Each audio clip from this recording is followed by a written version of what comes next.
The ice cream cone is the original edible container. Invented over a century ago, it adds crunch to the melt-in-your-mouth taste of ice cream. And it's one container that doesn't end up in the waste stream. So you could also say it adds a bit of virtue to the guilty pleasure of the double scoop. The first ice cream cones were rolled waffles, and today's cones are simply modern versions of that. To make a waffle cone, they start with a lot of dark brown sugar. They add caramel coloring, along with some secret flavoring ingredients. They pipe water into the blender. It's ice cold to keep the batter from getting too sticky. A computer controls the flow of flour into the mix from a tank a floor above. They add vegetable oil as a giant beater mixes all the ingredients. The batter then flows out of the blender and into a refrigerated tank. At this point, the blend is the consistency of pancake batter, and an agitating blade keeps it that way. Next, nozzles deposit measured amounts of batter on a baking plate that looks like a moving waffle iron.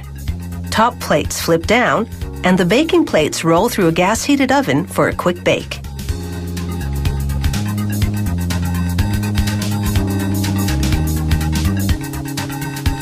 The top plates lift up, revealing the cooked waffle patties.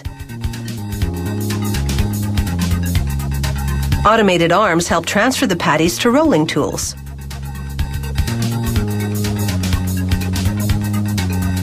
The tools grab the patties and twist them into cones.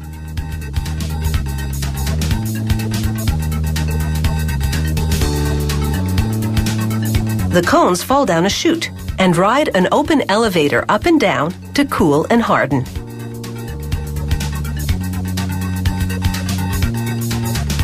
The waffle cones slide down another chute and move into lanes on a conveyor.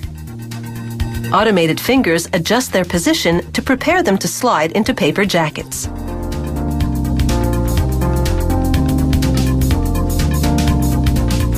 A computer with a camera eye counts the cones and sends a message to a machine that stacks them in the right increments.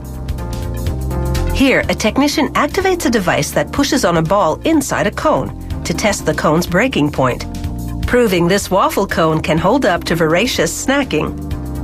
Over in the sugar cone department, the baking plate system is designed differently. It makes patties that are fan-shaped and have a flat edge. This, combined with the type of batter used, means sugar cones are stronger than waffle cones, so they're a more popular choice for hard ice cream. Packers stack the cones in styrofoam trays. Then the packages travel through a curtain of high-density polyethylene film. A heated sealer finishes the wrapping job. An X-ray machine sends information about the contents to a computer that counts the cones and alerts the company to any problems. Next, automated arms pick up cartons and open them so the packs of cones can be inserted. Meanwhile, they mix up colorful batches of cake cone batter. Cake cones are less sugary and have a more cake-like texture, as the name implies. They pump the batter into upright molds. Cake cones are shaped very differently than waffle and sugar cones. They have flat rather than pointed bottoms. Metal cores plunge into the molds to complete the shape. This action also affects the texture of the cake cone, so it turns out flakier. They pass by a gauntlet of gas heaters to bake them. The cake cones then fall down a chute and head towards the packaging station. Unlike the other cones, they don't need a long cooling down period. They come out flaky and crisp.